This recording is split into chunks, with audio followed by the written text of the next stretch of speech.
My name is Margie Wacoche. I used to be a Macklemore. As a little girl, I was raised up in Pumpkin Center, Pumpkin Hollow. We used to call it Pumpkin Hollow, but now they call it Pumpkin Center.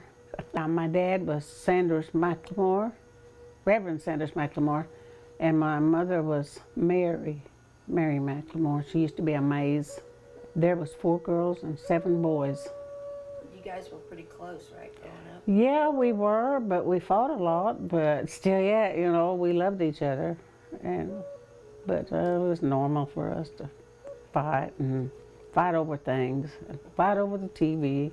We did have a TV, because a lot of people didn't have electricity back then. The Indians didn't, because the Indians would, a lot of them would come over like on Wednesday night fights.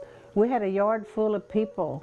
My dad would set up chairs and stuff in the yard. He'd bring the TV to the door where the people could watch the boxing. The men come over there to watch boxing. We had big gatherings, yeah, big old bunches of kids. And we had kids at our house all the time because it's a TV. And then we had, they set us up a basketball goal. We had kids over there playing basketball. When we went to school, we already knew how to read and knew all our numbers because our dad taught us at home before we went to school. Cherokee, that's all we spoke, really. We spoke both, but when we were home, all we did was speak Cherokee. But we knew how to speak English real good. So it wasn't a problem? No, it wasn't no problem. Because when we got to school, they wouldn't let us talk Cherokee. We had to speak English. It was only a three-room building with the kitchen. And I wouldn't even think there would be 50 kids, I don't think. Because it was just a small school. 3 teachers is all we had. When we first started, we took lunch. And then later on in the years, they started fixing lunches for us. Biscuits and egg sandwiches, something like that. So your mom would pack them up in a sack or something? Yeah. Well, it wasn't a sack, it was a lard bucket. What they had, a little lard bucket, and that's what we would take for our lunch bucket. Well, most usually it was just me and my sister that played mostly.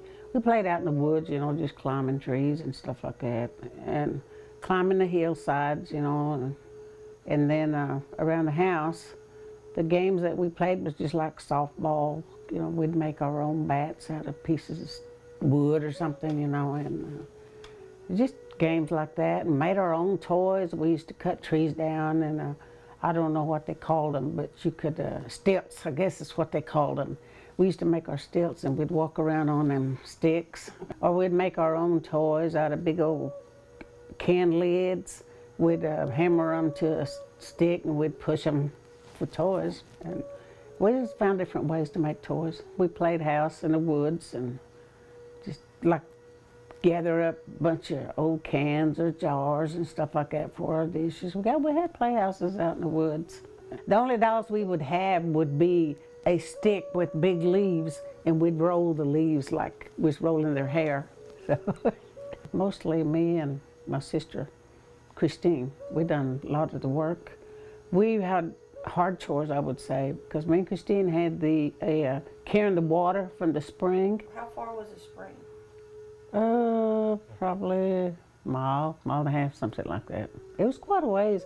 It was according to which way you went. If you went around the road, it was probably a mile and a half, something like that. But if you went straight off the hill, it was probably a mile. Well, they made us, they fixed us 5-gallon buckets. They put handles on there. And we carried two of those. And then we had some buckets that we carried. And we had to climb a steep hill coming back. I mean, it was steep. Take one bucket up to the top and go back and get the other one. And it was hard.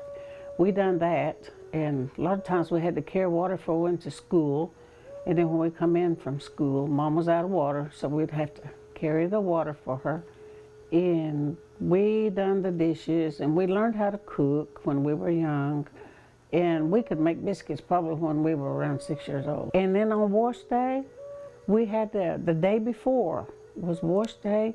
we had to carry water from the pond, but that wasn't very far, maybe a couple 100 feet or so to the pond, but it was a long way. But we had to fill up her washing machine, and that was me and Christine, and then we had to fill up 3 tubs of water for her wash day, and we got that done in one evening.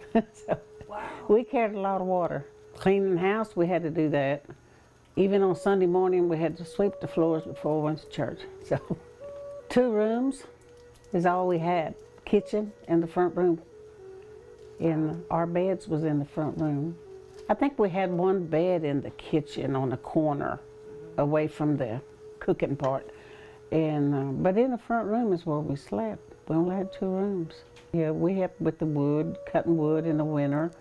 And my dad would wrap our feet up in tow sacks, and we'd get out there and help him cut wood. You know, my sisters, Christine and Peggy, they would help with using the saw.